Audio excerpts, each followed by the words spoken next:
Good morning, I'm Maddie Jansen, and this is the podcast of 17 News at Sunrise. It's everything you need to know to start your day in about 15 minutes. Working in the spirit of the Golden Empire, this is 17 News at Sunrise. Good morning. Breaking news of a massive fire in Oildale overnight. Flames catching trees and threatening other nearby homes. We'll tell you what we know so far. And the search is on for two men suspected of killing someone in a quiet northwest Bakersfield neighborhood yesterday in broad daylight. The governor sits down with business owners in the fitness industry to talk about when they can get back to the gym. Your chance to weigh in this Thursday, May 28th, 2020. And good morning. Thanks for joining us. I'm Maddie Jansen, and we begin with breaking news from overnight. A massive fire at a home in Oildale. Take a look at this video sent to us by Ricky Bright. You can see a massive wall of flames shooting up into the sky, completely covering that home. The fire moved to a nearby tree and threatened other nearby houses. It broke out around 12:30 this morning on Lilac Street near East Warren Avenue. The Kern County Fire Department was on scene, and we're working to learn what sparked the fire and whether anyone was hurt. We'll get an update on that as soon as we learn more. We'll pass it on to you. But right now, we're talking about the heat. And it was scorching yesterday here in the Valley, Kev, and even more so today. Is that right? Yeah, we are going to warm it up a little bit more today. Yesterday, though, we didn't hit that 105, so it was hot, don't get me wrong, but our high temperature yesterday was 104 degrees. Normally, again, we should be right around 86 this time of year. Our record temperature was 106. We thought we'd get close, and that was set back in 1974. Right now, Bakersfield sits at 76 degrees, a southeast wind at 5 miles per hour. And as we take a look at the dog walk forecast for today, well, Jada says, I will pass on the walk. But if you're going to do it early, that's okay. 8 a.m., 84 degrees. But then as we progress into the afternoon, you can see by 5 o'clock, 105. And can't emphasize enough, if you have an outdoor dog, make sure they have plenty of shade and plenty of water. 64 out of Tehachapi right now, a calm wind for you. And it's going to be a hot day for you as well, with lower 90s expected this afternoon. The good news, as we've been mentioning, there is a cool down on the way as we head into the weekend, into early next week. I've got more details on that coming your way in just a little bit. Maddie? All right, thanks so much, Kevin. Looking forward to a cool down. 5:02 is your time now, and we begin with a shocking twist this morning in the Bakersfield 3 case. Yesterday, the district attorney announced murder charges against Matthew Queen, the boyfriend of missing woman Bailey Despot, and Despot herself. Queen is already in custody on several other charges, including kidnapping and firearms violations. Although Despot has been reported missing, prosecutors say there's no known physical evidence that confirms her possible death. The two are accused of killing Micah Holsenbake, whose arm was recovered in the Kern River in 2018. The rest of his body has not been found. A third defendant, Matthew Tyler Vandecastile, is charged with kidnapping and conspiracy in the case. Coming up in our next half hour, we'll take a deep dive into the story of the Bakersfield 3 and the timeline of events that led us here. Bakersfield police have identified the two suspects they're searching for connected to a shooting that killed a man in northwest Bakersfield. This is Douglas Hutchinson and Manuel Jesus Ruiz Jr. Police say the two shot and killed a man yesterday afternoon outside a home on Bandolero Way near Hageman Road. The victim has not yet been identified. Hutchinson and Ruiz Jr. face murder charges. If you've seen them or have any information, call police at 327-7111. One person's in the hospital after being hit by a train in East Bakersfield. According to the California Highway Patrol's traffic incident information page, it happened before 9:30 last night at the tracks on Edison Highway and Mount Vernon Avenue. It's not known if the pedestrian was walking on the tracks or just nearby. That person is expected to recover. For the second time in 2 weeks, a vandal has done more than $100,000 worth of damage at a central Bakersfield car dealership. The most recent incident happened on Monday night. Surveillance video shows a shirtless man with a rock smashing windows and cars at Jim Burke Ford. The dealership says the suspect looks like the same guy who vandalized Jim Burke Ford back on May 10th. Across both incidents, the company says the man did about $120,000 worth of damage. It seems to specific person that obviously has some kind of issues or frustrations to basically cause this kind of destruction, especially with a business in which he's not associated in any way. Take a good look at the suspect. If you know who he is or any other information about this case, you're asked to call police. Again, their number is 327-7111. Today, Kern County Public Health is expected to give us a live update on the coronavirus pandemic here in Kern County. Yesterday, they announced 7 new deaths from COVID-19 and 65 more positive cases. As of now, there are more than 580 people who are isolated at home with the virus. Another 38 are in the hospital. We've now had nearly 2,000 total positive cases. Nearly 22,000 tests have come back negative, and results are still pending on 1,000 more. 36 people have died, more than half from local nursing facilities. Nearly 1,300 people have recovered from the virus. And we've been reporting for weeks now about the coronavirus spreading through skilled nursing facilities. Kingston Healthcare Center has the most COVID-19 deaths, with 18 residents who've lost their life. Now we've learned Valley Convalescent is reporting 3 deaths, and the Orchards Post-Acute continues to report 1. Although altogether, those 22 people make up more than half of the county's death toll.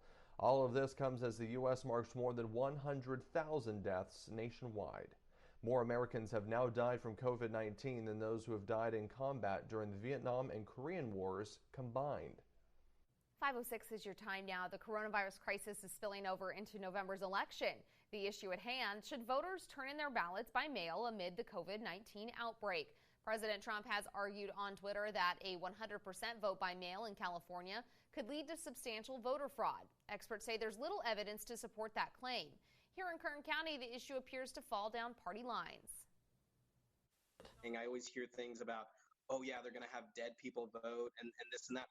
I have not seen one documented case where anyone can prove that that has ever happened. The most secret ballot you can cast is the one that you cast at the poll on polling day at the election, where you are alone in a booth and no one sees your ballot. Why does Governor Newsom want to take away that privilege you have of a secret ballot? Vote by mail in Kern County has increased by more than 10% over the last 3 election cycles. In fact, during the March primary, more than 70% of registered voters cast a ballot via mail. Plus, during each of those election cycles, more Republicans in Kern voted by mail than Democrats. We are 159 days until the general election day. And today, President Trump says he'll sign an executive order targeting social media companies. Yesterday, the president threatened to regulate social media and close them down, claiming that the platforms silence conservative voices. This after Twitter fact-checked a tweet he wrote that claimed mail-in voting was fraudulent. It's unclear what the executive order will cover. Twitter CEO Jack Dorsey responded to President Trump's criticism, tweeting, "We'll continue to point out incorrect or disputed information about elections globally, and we will admit to and own any mistakes we make." Governor Gavin Newsom told a gathering of gym owners yesterday that his office is finishing up safety guidelines that will allow them to reopen perhaps in a few weeks. In one of his remote roundtables with different business groups, the governor asked for feedback on the impact of the lockdown on fitness gyms and the path moving forward. One gym owner said they were desperate to reopen and may have to shut down for good if they cannot open their doors soon. That owner said they will accept any and all safety precautions in order to reopen. That's the subject of today's 17 interactive feedback poll. We're asking, should Kern County gyms and fitness studios be allowed to reopen? Call or text us at 888-4617. Press 1 if you think they should, 2 if not. You could also text, tweet, email, or Facebook your comments. Once again, our interactive feedback phone line is 888-4617. We'll air some of your comments and have the first results from our poll coming up later this morning. For the past few weeks, we've been profiling local athletes who had their sporting careers cut short due to the coronavirus pandemic. And still ahead this morning on 17 News at Sunrise, we introduce you to a baseball player who is not letting the virus get him down. That story coming up later this morning here on Sunrise. Senior Send-Off is proudly supported by San Joaquin Construction Services. Welcome back. With so many Golden Empire seniors having had their sporting careers cut short, KGET and San Joaquin Construction Services decided to team up and recognize our local student athletes. In today's segment, we honor of the senior send-off. We're honoring and introducing you to Brendan Lynch, a North High baseball player who's trying to find the positivity in what's being a rough couple of months. Joining us this morning is 17's Taylor Schaub with his story. Good morning, Taylor. Well, good morning, Alex. And Brendan Lynch cares as much about baseball as anybody that's ever stepped on a diamond. And that's what's made the last couple months so devastating, as his senior season was stripped from him. The smell of freshly mowed grass, the crack of a bat, and the sound of strike three. These are the moments Brendan Lynch lives for. I've never felt anything in my gut or in my heart while I'm on the field like I do when I'm playing baseball. The North High seniors' passion burns bright for America's original pastime. To me, it's the greatest sport out there. I get joy. Like, I'm shaking right now talking about it. It's just joy and happiness for me, and I'll never stop playing. I'll keep going as long as I can. Unfortunately, he found that time after the coronavirus outbreak swept through Kern County, canceling his senior season. I almost fell apart, It was a horrible feeling. A dark time for the whole Lynch family. That was a pretty tough few days around here. However, this will not be the end of his baseball journey, instead opting to go to a sort of sports continuation school called TCS Baseball.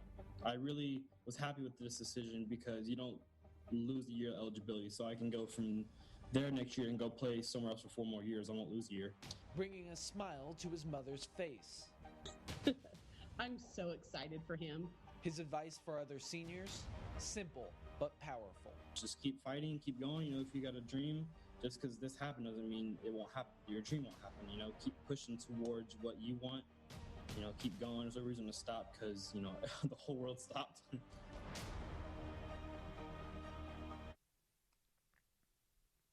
And like many seniors that lost out on their 2020 spring season, Lynch is doing everything he can to continue playing baseball and continuing following that dream. And if you have a senior that you would like to honor, go to kget.com and click on the senior send-off section. In Southwest Bakersfield, Taylor Schaub, 17 News. All right, Taylor, thanks so much.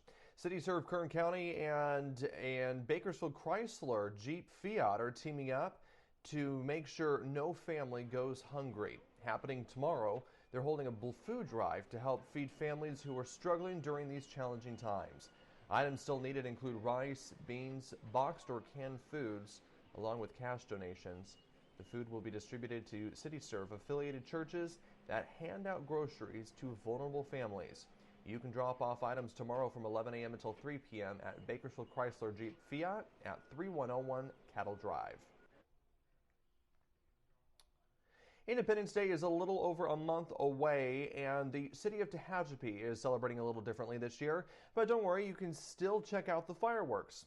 The city says due to COVID-19 restrictions, it will not host its All-American 4th of July Festival at Central Park at Coy Burnett Stadium.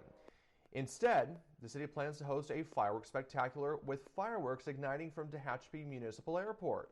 The show will begin at 9 p.m. on Saturday, July 4th.